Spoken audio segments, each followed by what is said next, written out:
expositie van een bekende Limburgse kunstenares in het Bonnefante is al bijzonder.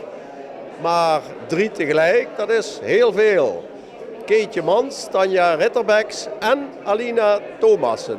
Dit is de opening van een grote expositie die tijdens TFAF dus ook loopt en nog een hele tijd daarna. Houden jullie nog rekening wat betreft exposities en TFAF of staat dat in die zin los van elkaar? Nee, we houden er wel rekening mee hoor. Kijk, enerzijds hebben we zoals nu een fantastische grote tentoonstelling, net open, deze tentoonstelling. Dus er is iets heel moois te zien in het Bonnefante.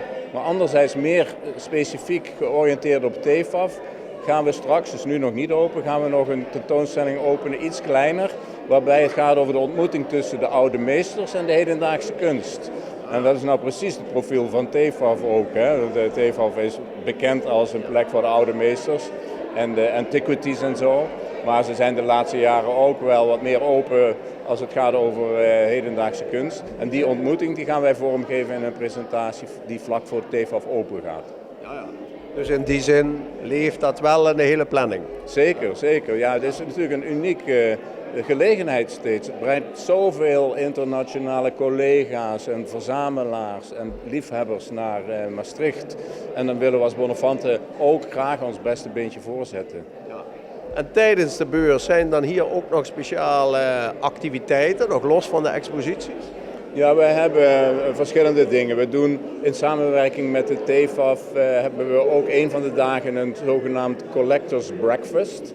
Dat is vorig jaar voor het eerst georganiseerd. En dat is wat anders dan een diner? Precies. Dat was echt een groot succes en dat is dus nu vanwege succes op herhaling.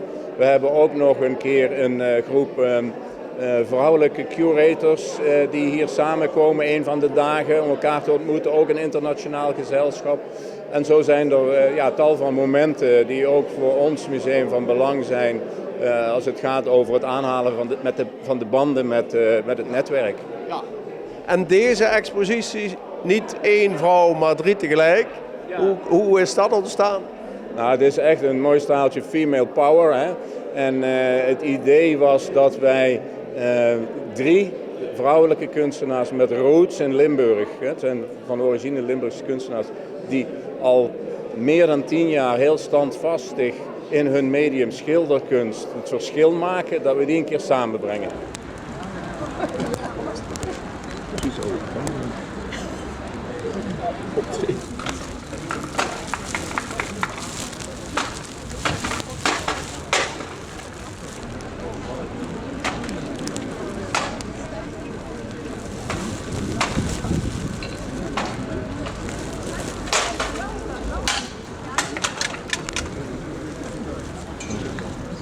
Helemaal van Berlijn naar Maastricht, hè? Ja, inderdaad. Ja, ben je dan, laten we zeggen, meer Limburgse of toch zo langzamerhand een Berlijnse dame? Hè? Nee, ik voel me nog altijd een Limburgse dame. Echt wel. Ja. Want als ik Duits praat hoor je ook mijn Limburgs accent. En als ik hier ben, al mijn vrienden, familie, mijn ouders. Ja, zeker wel. Ja. Inspireert die omgeving daar nog wel wat extra? Of dat het je een andere richting geeft? Ja, het inspireert echt wel veel. Omdat het daar een beetje kapot en vies en drekkig zeg maar is. Dus dan heb ik wel zoiets van, dat vind ik heel fijn om te zien, dat onaffe, dat niet alles perfect is. Het is niet allemaal gepoetst. Ja, en Maastricht is best wel perfect eigenlijk. Schoen en chic. Het is echt schoen en chic hier. Als ik hier kom, denk ik wauw. Nee, maar ik haal wel de inspiratie uit inderdaad het onaffe. Uit de stad, ja. En hier hangt heel veel van je werk en staat, niet alleen hangt, zoals dit bijvoorbeeld. Wat moet de kijker zo denken als je dit, al deze dames ziet? Nou, ik heb in Berlijn een heel klein atelier en iedere keer heb ik dit doek een beetje geschilderd, opgerold. En hier kon ik het pas in de totaliteit zien. Maar dit zijn telkens 3 vrouwen. Dus 3 vriendinnen, 3 zussen, 3 generaties. En dat zijn wij als 3 kunstenaars. Ik, Aline en Keetje. Bij de trappen van de Bonnefante. Ja. Nou, dat zijn wat meters bij elkaar. Hè? Ja, het zijn wel 12 meter.